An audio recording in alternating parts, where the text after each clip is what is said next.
Assalamualaikum warahmatullahi wabarakatuh. Perkenalkan, nama saya Silvira Julianti dari PGSD 4E NPM 2010 14 28 62 06 213. Mata kuliah Ilmu Alamiah Dasar dengan dosen Aldino Anpede.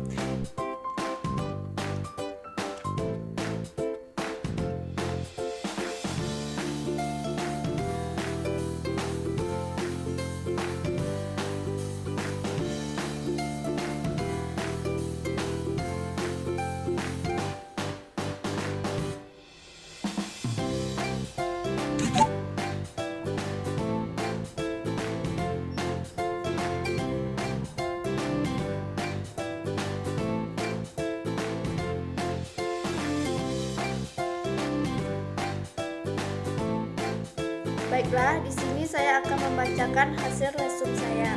Dengan materi hari ini adalah materi A. Materi dan sifat-sifat materi. 1. Pengertian materi. Menurut Ali Nugraha dan Dina Dwijana 2008 nomor 6, materi adalah segala sesuatu yang memiliki massa, menempati ruang, dan memiliki sifat dapat dilihat, dicium, didengar, dirasa, atau diraba. Materi adalah segala sesuatu yang mempunyai massa dan menempati ruang. Menurut Anjasari Putri 2015 nomor 9. Sedangkan menurut Sukarmin 2004 nomor 7, materi adalah segala sesuatu yang menempati ruang atau mempunyai volume. Segala benda yang ada di dalam semesta termasuk kita sendiri merupakan suatu materi.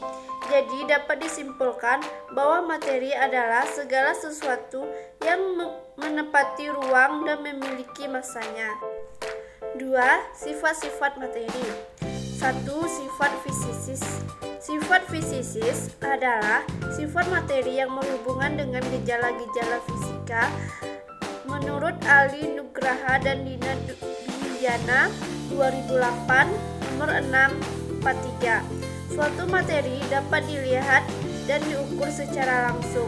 Sifat fisika, suatu materi erat hubungannya dengan perubahan fisik. 2. Sifat kimia. Sifat kimia adalah sifat materi yang berhubungan dengan gejala-gejala kimia.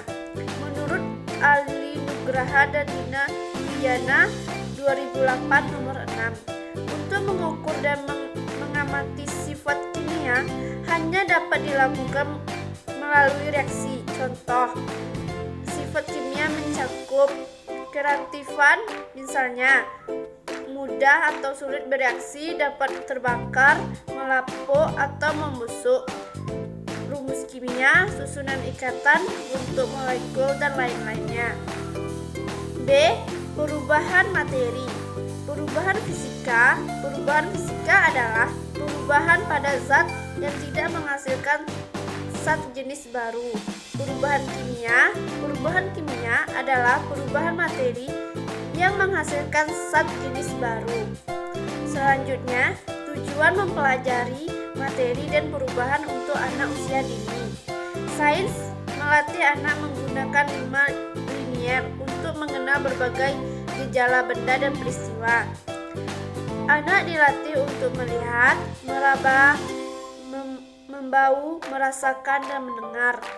Anak memperoleh pengetahuan baru dan berbagai benda yang ada di sekitarnya. Melalui proses sains, anak dapat melakukan percobaan sederhana yang melatih anak menghubungkan sebab, tujuan dan akibat dari suatu perlakuan hingga melatih anak berpikir logis dan rasional. Yang C. Klarifikasi materi. Berdasarkan keadaan fisiknya, materi dapat digolongkan dalam 3 macam, yaitu padat, cair, dan gas. Ciri-ciri dari setiap wujud materi sangat penting untuk dipahami karena merupakan landasan dalam penguasaan konsep dan proses dalam kimia. Salah satu cara mengenali ciri-ciri suatu materi diantaranya dapat dilakukan dengan melihat, berdasarkan bentuk, volume, kompresibilitas atau pemampakan, massa jenis dan kemampuan mengalirnya. 1. Wujud zat. A. Keadaan gas. Zat gas ialah suatu zat atau benda yang mempunyai volume dan bentuk yang selalu berubah-ubah sesuai dengan tempat atau wadahnya. Yang B. Cairan. Zat cair adalah suatu zat atau benda yang memiliki volume yang tetap tetapi bentuknya berubah-ubah sesuai dengan tempat atau wadahnya. Yang C. Padatan. Zat padat ialah zat atau benda yang mempunyai bentuk dan volume yang tetap. 2. Larutan dan kelarutan. Larutan merupakan campuran homogen antara dua zat atau lebih yang saling melarutkan dan masing-masing zat penyusunan tidak dapat dibedakan lagi secara fisik. Larutan terdiri dari dua komponen, yaitu zat terlarut dan pelarut. Kelarutan merupakan kemampuan suatu zat terlarut untuk dapat larut dalam sejumlah pelarut pada suatu tertentu. D. Atom, molekul dan ion. 1. Atom. Atom merupakan suatu materi yang tidak dapat dibagi lagi secara kimiawi. Di dalam bahasa Yunani, atom berarti tidak terbagi. Atom tersusun atas partikel dasar atau subatom, yaitu elektron, neutron, dan proton. Elektron merupakan partikel perbuatan negatif yang berada di kulit atau di luar inti atom. Proton merupakan partikel perbuatan positif yang berbeda di dalam inti atom. Sedangkan neutron merupakan partikel tidak berbuatan atau netral yang berada di inti atom bersama dengan proton. 2. Molekul. Atom merupakan unit pembangun dari segala macam materi. Nah, molekul dan ion dibangun oleh atom-atom. Molekul merupakan gabungan dari dua atau lebih atom. Bisa terbentuk dari atom yang sama. Molekul adalah sekumpulan yang terkait dan merupakan kesatuan serta mempunyai sifat-sifat fisika dan kimia yang khas. Selanjutnya, ion.